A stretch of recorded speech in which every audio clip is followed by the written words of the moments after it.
भला हुआ मेरी माला टूट गई, मैं राम भजन से छूटी। भला हुआ मेरी माला टूट गई, मैं राम भजन से छूटी। मेरे सिर से टली बला, भला हुआ मेरी माला टूट गई, मैं राम भजन से छूटी। मैं राम भजन से छूटी। नमस्कार दोस्तों, आज मैं एक शब्द लेके आया हूं आपके सामने, जिस पे हम विचार करेंगे, विवेक लगाएंगे। और शब्द क्या कह रहा है, कहाँ की तरफ इशारा कर रहा है, इसको बिल्कुल ध्यान से समझेंगे, एक एक चीज समझेंगे। क्योंकि दोस्तों यही वो चीजें हैं, यही वो वाणियां हैं जिनके द्वारा हमें सत्य और असत्य का ज्ञान होता है, हमें सही रास्ते का पता लगता है। असल में ये वाणियां हमारे लिए एक गाइड का काम करती हैं। जैसे आप देखेंगे कि कई ट्रैवलर आते हैं इंडिया में, विदेशों से आते हैं, अमेरिका से आते हैं, कनाडा से आते हैं, जापान से आते हैं। वो आते ही क्या करते हैं, एक ट्रैवल गाइड ले लेते हैं इंडिया में आके, जिसमें हर शहर के बारे में बताया होता है और हर शहर में कौन कौन सी चीजें देखने वाली हैं, पर्यटन स्थल हैं, उनके बारे में बताया होता है। वहां से कैसे कैसे कार टैक्सी मिलेगी, बस मिलेगी या एयरपोर्ट है, वो सारा कुछ बताया होता है। वो केवल इसीलिए कि उनको उस सफर में कोई प्रॉब्लम ना हो। ये इसलिए नहीं होती है कि उनको कहीं घूमना नहीं है और वो केवल किताब पढ़ के ही समझ लो कि घूम लिए, क्योंकि फोटोज तो किताब में भी बनी होती है, लाल किले की, कुतुब मीनार की, जामा मस्जिद की, सबकी बनी होती है, लेकिन फिर भी उनको सफर करना पड़ता है। लेकिन वो किताब केवल एक ट्रैवलर गाइड की तरह काम करती है। कोई ये ना सोचे कि मैं आपको वाणियां बता रहा हूं और इन वाणियों को समझने के बाद आपका कार्य पूरा हो गया, आप पहुंच गए सतलोक, आप पहुंच गए निज स्वरूप में। बिल्कुल नहीं। और जो लोग आपको कहते हैं कि वाणियां पढ़ने से कुछ नहीं होता, दोस्तों वो भी अधूरे हैं, वो भी बेवकूफ मूर्ख हैं वो। क्योंकि वाणियां पढ़ने से हमें सत्य असत्य का पता लगता है भाई। वाणियों के द्वारा ही हमें पता लगता है कि हमने कहां को जाना है। और जो लोग ऐसा कहते हैं कि वाणियां पढ़ना मूर्खता है, दोस्तों उनके खुद सत्संग देखना आप, उन्हीं सत्संगों में वो लोग भी वाणियां पढ़ते मिलेंगे आपको सत्य से रूबरू कराने के लिए। तो भाई आप वाणियों का सहारा क्यों लेते हो? अगर आपको दूसरा कोई वाणी पढ़े तो आपको चुभता है और आप कहते हो कि ये वाणियां पढ़ के सुनाते हैं केवल, तो आप भी वाणियां छोड़ दो, आप भी केवल अपना सत्संग करो। दोस्तों वाणियां केवल इसलिए ली जाती हैं ताकि आपको पता लग सके कि हर संत का मत एक है, हर संत एक सी ही बात कर रहा है। लेकिन ये आपने देखना है कि वो ब्रह्मज्ञानी है या वो पार ब्रह्म ज्ञानी है, ये आपने डिसाइड करना है वाणियों के द्वारा। वाणियां फंसाती भी हैं और वाणियां निकालती भी हैं, लेकिन ये आपने देखना है कि कौन सी वाणी मुझे फंसा रही है और कौन सी वाणी मुझे निकाल रही है यहां से। तो शुरू करेंगे दोस्तों। तो वाणी का नाम है मोको कहां ढूंढे रे बंदे, मैं तो तेरे पास में। कबीर साहब की बहुत ही मशहूर, बहुत ही प्रचलित वाणी है। ज्यादातर आपको हर ग्रंथ में, हर धर्म में ये मिल जाएगी। इसको कई संतों ने, महंतों ने छापा है, लेकिन इसका गलत अनुवाद करके लोगों को भ्रमित कर दिया है। दिक्कत यहां पे है, इसलिए मुझे इस वाणी को शुद्ध करके बताना पड़ रहा है कि आखिर वाणी कहती क्या है। तो शुरू करेंगे दोस्तों। तो साहिब कहते हैं, मोको कहां ढूंढे रे बंदे, मैं तो तेरे पास में। अब मोको जहां बोला गया है वो है, अब विचार करना यहां पे कि मोको क्यों बोला गया। हम लोग क्या कबीर को ढूंढ रहे हैं? कबीरपंथी तो कह सकते हैं कि हाँ चलो हम कबीर को ढूंढ रहे हैं, लेकिन आम जनता जो ब्रह्मा विष्णु महेश जी के पुजारी हैं, जो शेरावाली माता के भगत हैं, जो सिख हैं, जो जो ईसाई हैं, जो मुस्लिम्स हैं, वो तो कबीर को नहीं ढूंढ रहे हैं। तो यहां पे मोको क्यों लिखा गया है, इसको समझना पड़ेगा। असल में मोको इशारा है उस आत्म स्वरूप की तरफ जिसको पाकर हर इंसान मुक्त हो सकता है। हर क्रिश्चियन मुक्त हो सकता है, हर मुस्लिम मुक्त हो सकता है, हर ईसाई मुक्त, हर धर्म का बंदा मुक्त हो सकता है। तो वो है मोको। मोको यानी कि मेरे स्वरूप को, अपने स्वरूप को, निज स्वरूप को। मोको कहां ढूंढे रे बंदे, मैं तो तेरे पास में। अब समझा रहे हैं साहिब कि हे जीव, तू खुद को कहां ढूंढ रहा है, तू अपने स्वरूप को कहां ढूंढ रहा है? वो तेरे पास ही है, बिल्कुल तेरे पास है। ना तीर्थ में, ना मूरत में, ना एकांत निवास में। ना तो वो तीर्थ में मिलेगा, ना वो किसी मूर्ति में मिलेगा, और ना ही वो किसी एकांत स्थान में, जैसे कोई गुफा में बैठ जाता है चुपके, कोई जंगलों में चला जाता है, कोई पहाड़ों पे टीलों पे चढ़ जाता है। नहीं, वहां नहीं मिलेगा। वो बिल्कुल तेरे पास है। तू जहां भी जाएगा वो तुझे वहीं पे मिल जाएगा। घर में बैठा है तो घर में मिलेगा, बाहर बैठा है तो बाहर मिलेगा, अगर किसी वन में बैठा है तो वन में भी मिलेगा। लेकिन उसको स्पेशल ढूंढने के लिए तू जाएगा तो वो नहीं मिलेगा। ना मंदिर में, ना मस्जिद में, ना काबे कैलाश में, ना किसी मंदिर में मिलेगा भाई, ना मस्जिद में, ना काबा कैलाश में चक्कर काटने से मिलेगा। कोई कलमा पढ़ने से नहीं मिलेगा, कोई आरतियां गाने से नहीं मिलेगा, कोई प्रेयर करने से नहीं मिलेगा, कोई अरदास करने से नहीं मिलेगा।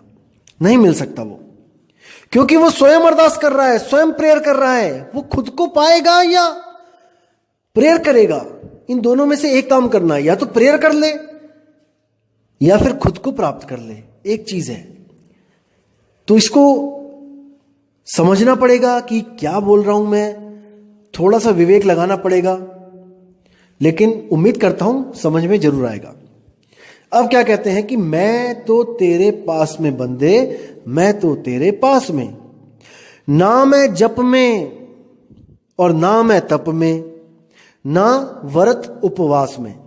ना तो मैं किसी जप में हूं। अगर कोई कहता है कि आप जपना शुरू करो, राम राम राम राम, ओम कलियम हरियम श्रियम, या ओम सोहम, या ज्योत निरंजन ओंकार अनंकार सोहंग सतनाम, या और कोई नाम, कबीर कबीर कबीर, सत साहिब, सत श्री अकाल, वाहेगुरु वाहेगुरु, अल्लाहू अल्लाहू, कुछ भी अगर आपको कोई जपने को कहता है तो मैं नहीं मिलूंगा। ना मैं जप में, इसको काटा मार दो, जप में तो वो है ही नहीं। और ना मैं तप में, ना ही मैं तपस्या में। तपस्या में भी नहीं मिलूंगा। तपस्या यानी कि अपने शरीर को तपाना, कष्ट देना, एक टांग पे खड़े हो जाना, पेड़ों पे उल्टा लटक जाना, भूखे रहना, ये सब तप है, तपस्या है, ये भी नहीं करना है। ना मैं व्रत उपवास में, ना ही मैं किसी व्रत रखने से मिलूंगा कि सोमवार के 16 व्रत रखूंगा तब मुझे मिलेगा, या मैं और कोई मंगलवार के व्रत रखूंगा हनुमान जी के तब मुझे मिलेगा। बिल्कुल नहीं। भूखा रहने से अगर वो मिलता होता तो जितने भी गरीब बेचारे भूखे सोते हैं सबको मिल गया होता। तो आगे क्या कहते हैं, ना मैं क्रिया कर्म में रहता, नहीं जोग सन्यास में। अब यहां पे थोड़ा विचार करना है कि वाणी क्या कह रही है कि ना मैं क्रिया कर्म में रहता। अब कई लोग ये सोचते हैं हिंदू धर्म, मुस्लिम धर्म में, ईसाइयों में भी, कि जैसे कोई बंदा मर गया, किसी के प्राण निकल गए, अब वो क्या कहते हैं कि अब इसका क्रियाक्रम करना पड़ेगा वरना ये भटकेगा भूत बन के। अब सोचना, इसको विचार करना कि पहले तो पंडित आता है आपके पास, पंडित जी आते हैं और जो क्रियाक्रम की है सारा सिस्टम बताते हैं आपको, पूजा पाठ करवाते हैं। और क्रियाक्रम के वक्त जब लाश चिता पे पड़ी होती है तो एक बांस लेके सिर में ठोकर लगवाते हैं, सिर खोपड़ी फुड़वा देते हैं, और क्या कहते हैं कि इसको फोड़ने पे ये आत्मा जो है ये मुक्त हो गई, ये अब चली गई अपने धाम को। ठीक है, अब आत्मा चली गई धाम को। अब उसके बाद क्या होता है कि थोड़े दिनों के बाद ये हरिद्वार का चक्कर लगवाते हैं आपसे कि आपने क्या करना है, अस्थियां इकट्ठी करनी है और हरिद्वार में जाना है और ये अस्थियां वहां हरिद्वार में विसर्जन करके आना है। और जाते जाते क्या बोलना है कि जैसे अगर पापा खत्म हो गए हैं तो क्या कहना है रास्ते में कि पापा चलो, पिताजी चलिए, और अगर आप 2 लोग जा रहे हो तो जब खाना खाओगे रास्ते में तो 3 थाली लगवाना, एक पिताजी की भी लगवाना साथ में, और हर बार कहना है पिताजी चलिए वहां जाना है।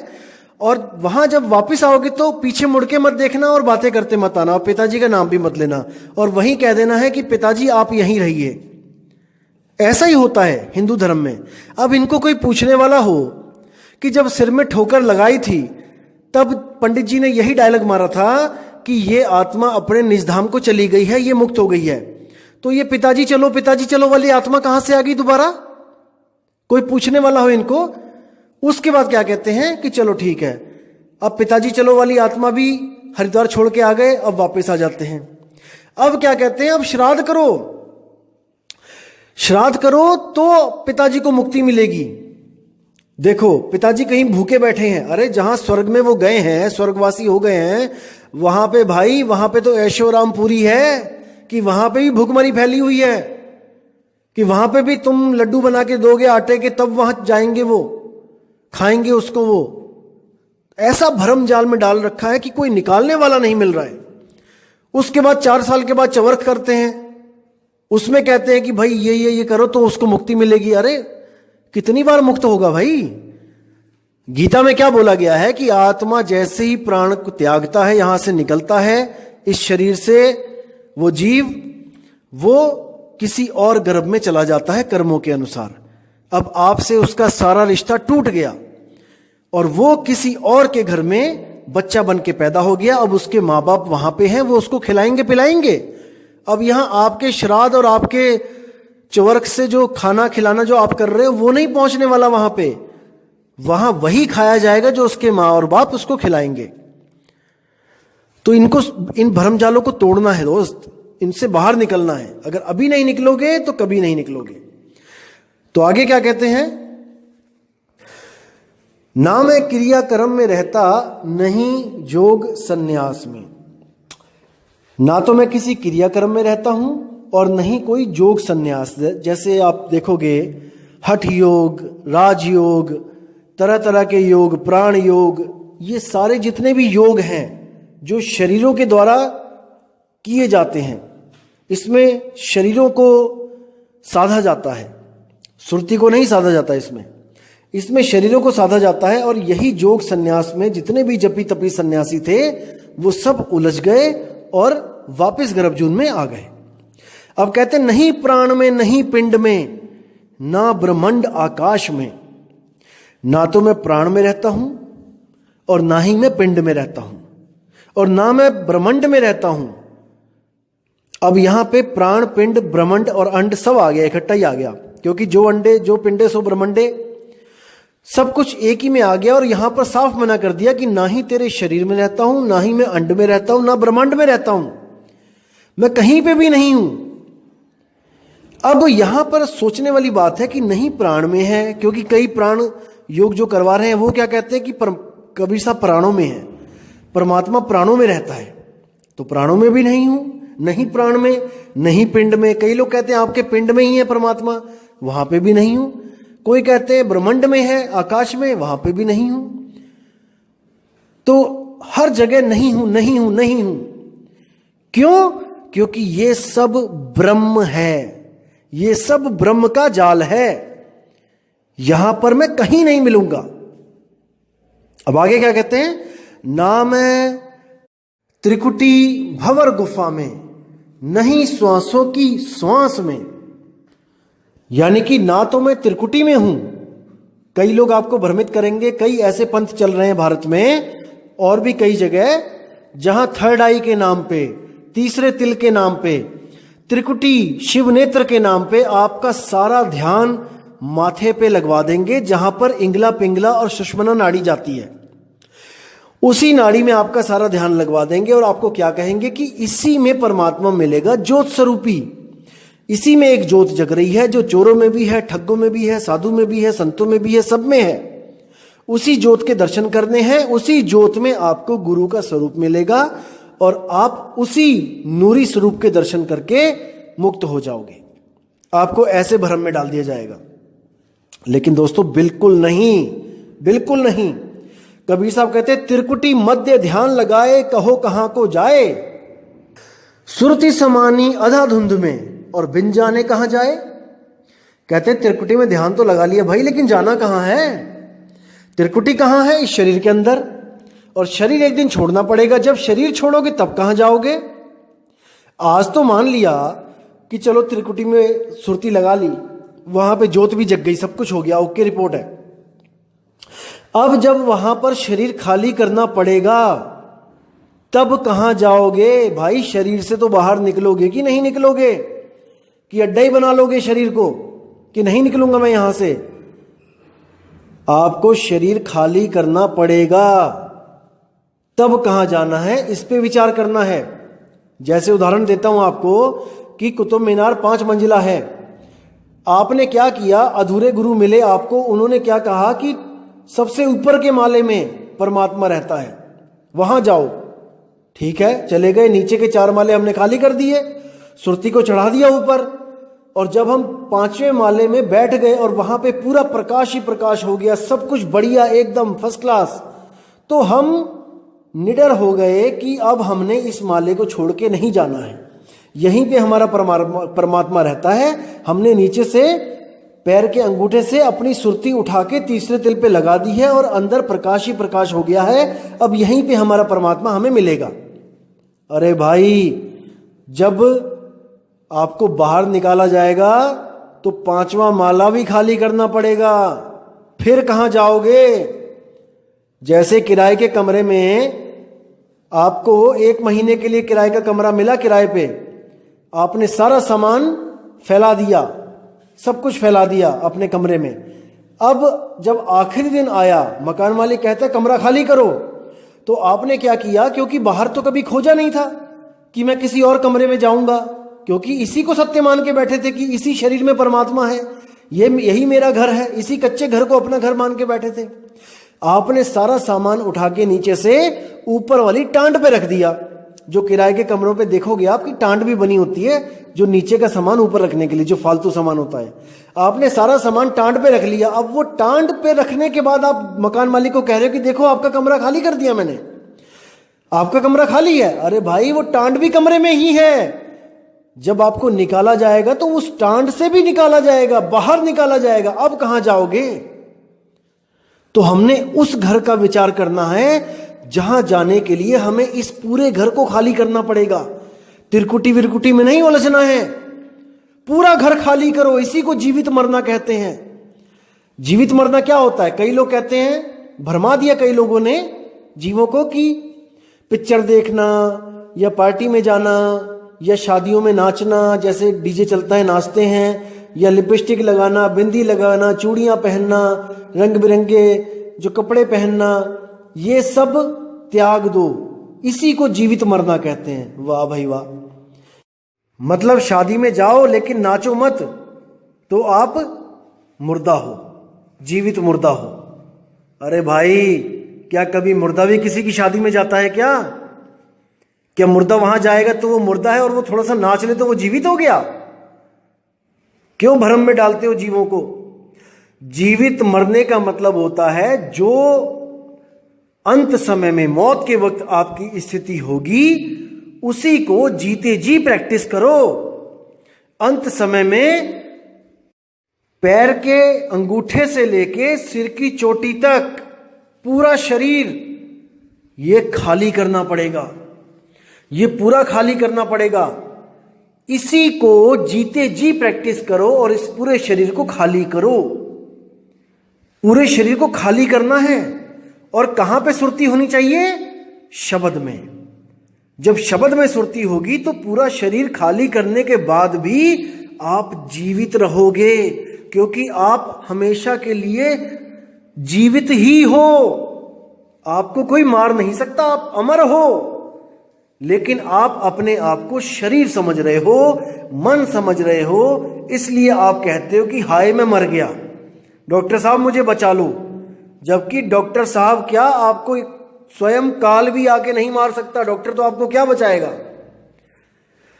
क्योंकि आप मरने जन्मने से न्यारे हो, आप अमर हो। लेकिन आप भूल चुके हो कि आप अमर हो।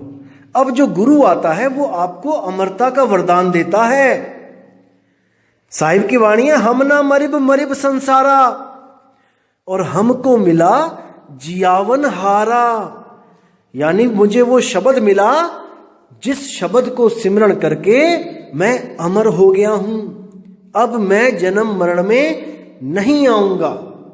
ये हमारे लिए बोली है वाणी, कोई कबीर साहब के लिए ना सोचे कि उनको भी कोई शब्द गुरु मिल गया, किसी ने दे दिया। वो स्वयं शब्द गुरु हैं। हम हैं शब्द शब्द हम माही, और शब्द से भिन्न और कछु नहीं। शब्द हमारा रूप है। साहिब कहते हैं मैं शब्द ही हूं। लेकिन जो कोई बिरला जानेगा वही उसको पहचानेगा, अन्यथा वो सबके लिए एक दास है, एक कवि हैं, एक समाज सुधारक हैं, एक जुलाहे हैं, इससे ज्यादा कुछ नहीं। लेकिन जो ज्ञानी होगा वो समझेगा कि वो जगत गुरु हैं, वो परमपिता परमात्मा हैं, वो हर जीव को समझाने के लिए आते हैं, और जो उनको समझ लेता है वो उनके रास्ते पे चल के हमेशा के लिए जन्म मरण से आजाद हो जाता है। तो आगे क्या कहते हैं? ना मैं त्रिकुटी भंवर गुफा में, नहीं श्वासों की श्वास में। अब यहां पे साफ बोल दिया कि ना ही मैं श्वासों में भी हूं, क्योंकि कई लोग सोचते हैं कि कबीर साहब ने श्वासों के सिमरण की बात करी है कि श्वास श्वास में नाम ले, वृथा श्वास मत खोए, और ना जाने इस श्वास का आवन होए ना होए। अरे भाई, वो तो सीधे ही कह रहे हैं कि क्या जाने इस श्वास का आवन होना होए, क्या पता ये आए कि ना आए। तो जिस चीज का स्वयं भरोसा नहीं है कि वो आए या ना आए, उस चीज के साथ आपकी सुरती कैसे जोड़ सकते हैं सतगुरु कबीर साहब? कभी नहीं जोड़ सकते, क्योंकि श्वास उस रस्सी की तरह है जो पता नहीं कब टूट जाए। तो कहां पहुंचोगे? जिस रस्सी को पकड़ के जाना चाहते हो वो रस्सी ही कल को टूट गई तो क्या करोगे? बिल्कुल नहीं। कबीर साहब ने कभी नहीं कहा कि श्वासों के साथ सिमरण करो, कभी नहीं।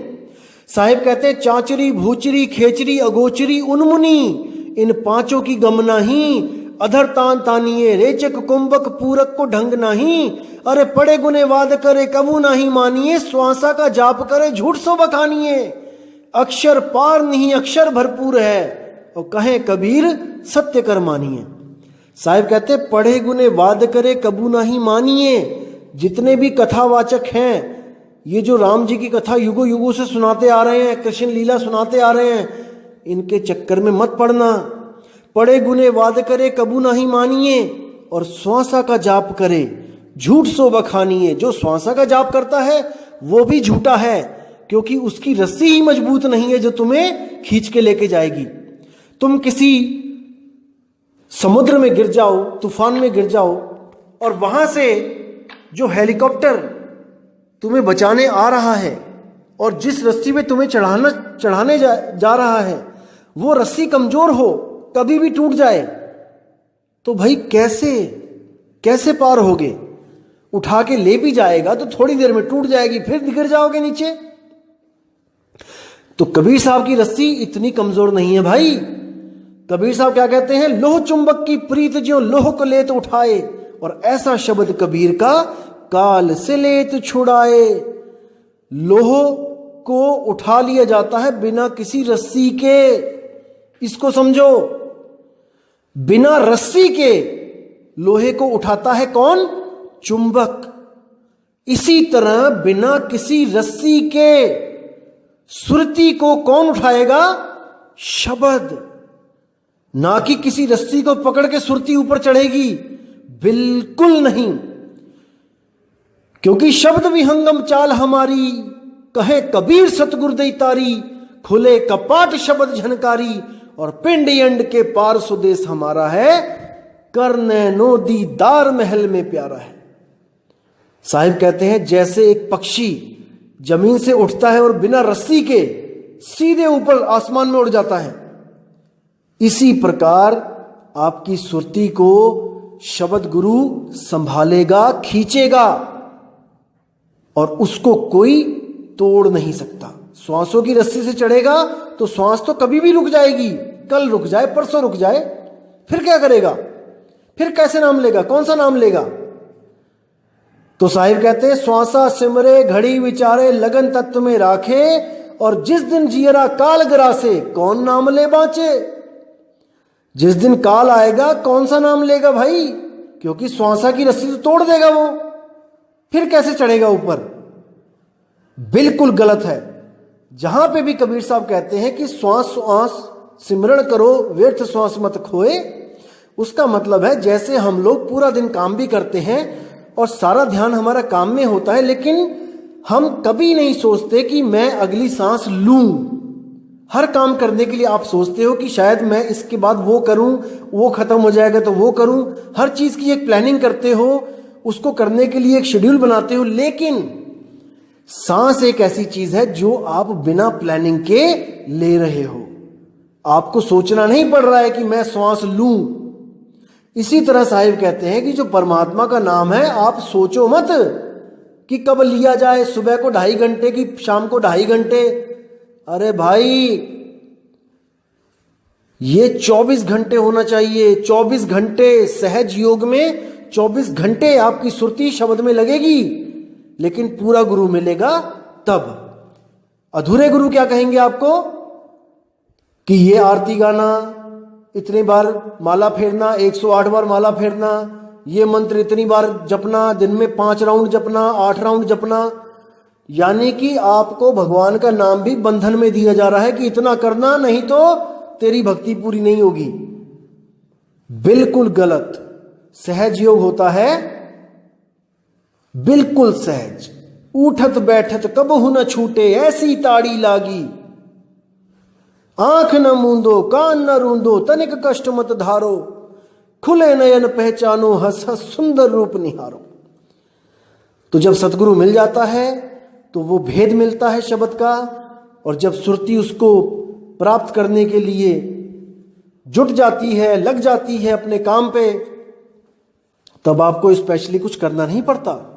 हाँ, आपके पास समय फ्री है, आप बिल्कुल फ्री हो, तो आप सहज होके बैठो, कहीं भी बैठो, जमीन पे बैठो, सोफे पे बैठो, बेड पे बैठो, और जो गुरुजी ने आपको बताया आप वो करो। आप बाइक पे जा रहे हो तो बाइक चलाओ, और जो गुरुजी ने बताया वो करते रहो। आप कुछ भी काम कर रहे हो वो करो, उसको जो गुरुजी ने बताया सहज योग वो करते रहो। 24 घंटे चलेगा, और जैसे ही वो प्रकट होगा वैसे ही आपके मुख से एक ही चीज निकलेगी, वाह गुरु वाह गुरु। दूसरी कोई चीज है ही नहीं। अगर अंग्रेज हो तो निकलेगा वाह, हिंदू हो तो निकलेगा वाह। तो इसी को समझना है। वो आनंद है, वो शब्द गुरु का आनंद है जो मुख से वहां निकलता है।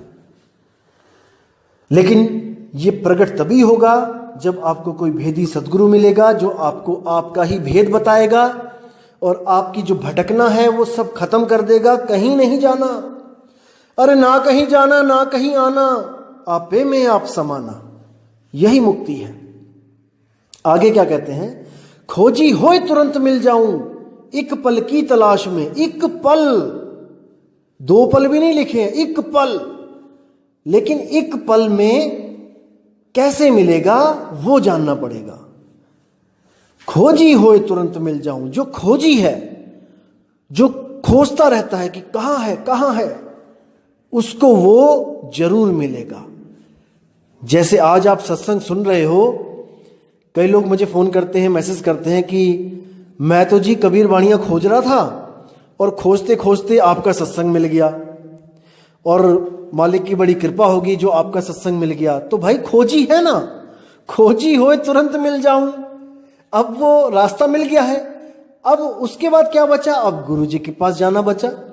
अभी तो रास्ता मिला है, खोजने पे रास्ता मिला है, और जब गुरु के पास जाओगे तो खोजने पे वो शब्द मिलेगा। और वो शब्द कोई दे नहीं सकता आपको कि कोई नाम दे देगा आपको। वो शब्द ऑलरेडी आपके पास है, वो शब्द ऑलरेडी आप हो, आप ही हो वो शब्द। तो क्या कहते हैं आगे, खोजी होए तुरंत मिल जाऊं एक पल की तलाश में, कहत कबीर सुनो भाई साधो मैं तो हूं विश्वास में। विश्वास में क्यों बोला साहिब ने, क्योंकि भाई जब गुरुजी शब्द देंगे आपको, देंगे बोलने में आ रहा है, जब शब्द लखाएंगे तो आपको कुछ दिखाई नहीं देगा आंखों से, कि आप सोचो कि गुरुजी लखाएंगे यानी कुछ दिखाएंगे हमें, कोई चमकती हुई चीज दिखाएंगे। बिल्कुल नहीं। गुरुजी आपको वो शब्द लखाएंगे जो पिंड अंड ब्रह्मांड से न्यारा, जो ना अंदर और ना बाहर, जो ना मंदिर में ना मस्जिद में और ना जप में ना तप में। जब वो शब्द आपको लखाएंगे तो आपको ज्ञान दृष्टि से उसको परखना पड़ेगा कि हां यही सत्य है, यही वो शब्द गुरु है जिसको मैं युगों युगों से ढूंढ रहा हूं। और इस पर विश्वास करके आपको भक्ति शुरू करनी पड़ेगी, गुरु पर विश्वास करके कि जो गुरु जी ने बताया है ये अटल सत्य है और इसी को मैं प्रैक्टिस करके, प्रैक्टिकल करके इसको प्राप्त करूंगा।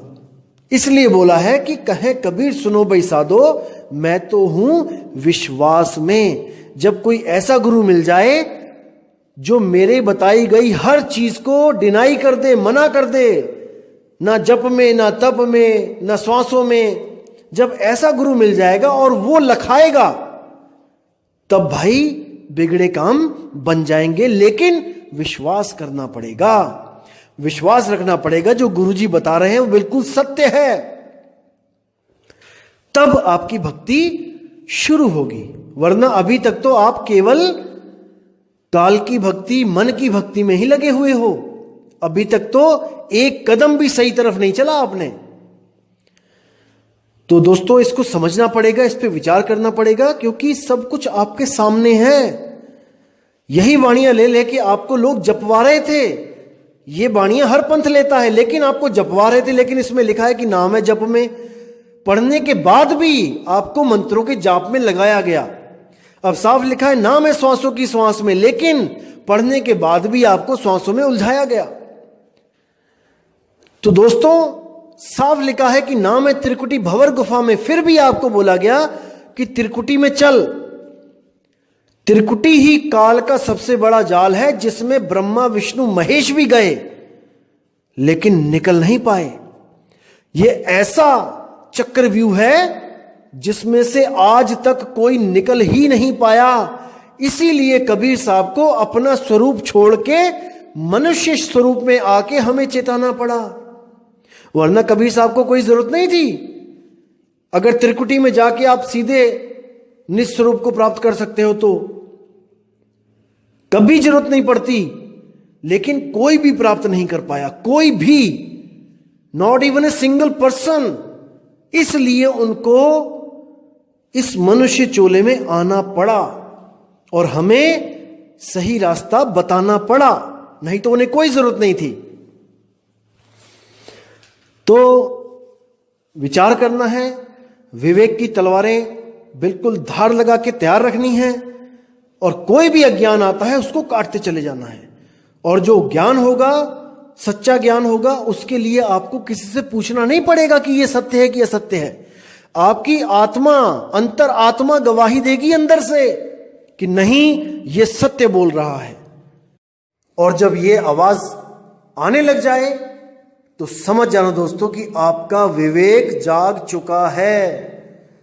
अब आप सत्य और असत्य की परख स्वयं कर सकते हो, स्वयं।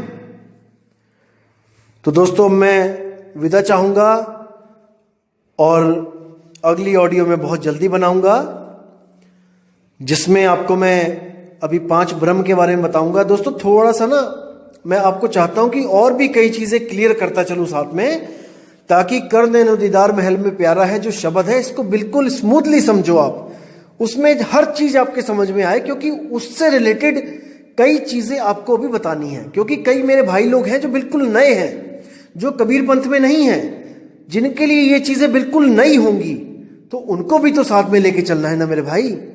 इसलिए आप ये मैसेज मत करो कि करने नो दीदार महल में प्यारा है का पार्ट 2 और 3 जल्दी बनाओ। दोस्तों जल्दी काम है शैतान का, जो कबीर साहब का है वो सहज योग है, सहज मार्ग है। धीरे धीरे रे मना धीरे सब कुछ होए, माली सींचे 100 घड़ा ऋतु आए फल होए। तो हर चीज मिलेगी आपको, विश्वास रखो, लेकिन हर कॉन्सेप्ट क्लियर करते चलना है हमने। कोई जल्दबाजी नहीं है हमें, ना मुझे जल्दबाजी है ना आपको जल्दबाजी है। और जो लोग जल्दबाजी कर रहे हैं मैं उनसे हाथ जोड़ के निवेदन करूंगा कि अपने बाकी भाइयों को भी साथ में लेके चलें। यहां पे कोई रेस थोड़ी नहीं लगी है कि हमने जल्दी पहुंचना है। हमने हर चीज को क्लियर करना है ताकि हमारे किसी भाई को कोई नकली अधूरा गुरु ठग ना ले। बात पैसे की नहीं है, पैसे ठग लेगा तो सस्ते में छूट गए। यहां तो आत्मा को ठगा जा रहा है भाई। यहां तो 84 में धक्के दिए जा रहे हैं। हर इंसान ये सोच के बैठा है कि मेरा गुरु मुझे पार कर देगा। यही मान के बैठा है हर आदमी कि मेरा गुरु तो मुझे पार कर देगा। अरे पार कैसे करेगा?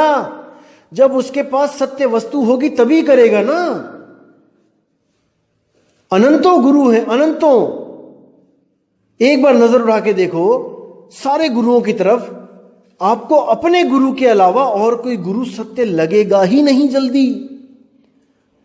देखो एक बार, हर जगह आप हमेशा यही सोचोगे कि मेरा गुरु तो पूरा है। दूसरे किसी गुरु के शिष्य के साथ आपकी डिबेट होगी तो आप हमेशा यही कोशिश करोगे कि कैसे भी मैं अपने गुरु को सत्य साबित कर दूं। अरे आपके साबित करने से नहीं होगा। इन बाणियों के साथ मैच करके देखो अपने गुरु को कि ये बाणियां क्या कहती हैं और आपका गुरु क्या कह रहा है। यही बाणियां ले लेके आपका गुरु आपके साथ क्या करवा रहा है, क्या बोल रहा है आपको करने को। इस बाणी में साफ लिखा है नाम है जप में। जप मतलब हजारों लाखों करोड़ों नाम, कोटि नाम संसार में, इनसे मुक्ति ना होए, और गुप्त नाम सतपुरुष का पावे बिरला कोई। करोड़ों नाम जप लो, कबीर साहब कहते करोड़ों नाम जप लो करोड़ों, तब भी वो चीज नहीं मिलने वाली, नहीं मिलने वाली, नहीं मिलने वाली। क्योंकि वो गुप्त वस्तु स्वयं आप हो, आप ही हो। अरे आपको किसका नाम जपवाया जाए जो आपको स्वयं की प्राप्ति हो जाए? किसका नाम जपोगे आप? खुद को पाने के लिए? बुद्धि लगाओ, विवेक लगाओ। खुद को पाने के लिए आप किसका नाम जपोगे? किसी का भी नहीं जपना पड़ेगा, बस सतगुरु मिल जाए। वो सतगुरु मिल जाए जो एक छुड़ाए एक लखाए, तब प्राणी निज घर को जाए, तब बात बनेगी। तो मैं विदा चाहता हूं दोस्तों, और बहुत जल्दी आपसे दोबारा मिलूंगा एक नई वाणी लेके। तब तक के लिए दोस्तों मुझे आज्ञा दें। जय गुरुबंदी छोड़ वैराग साहिब, जय गुरुबंदी छोड़ मदन साहिब, जय जय बंदी छोड़ सतगुरु सत्य कबीर साहिब की सदा ही जय हो। साहिब बंदगी सतनाम।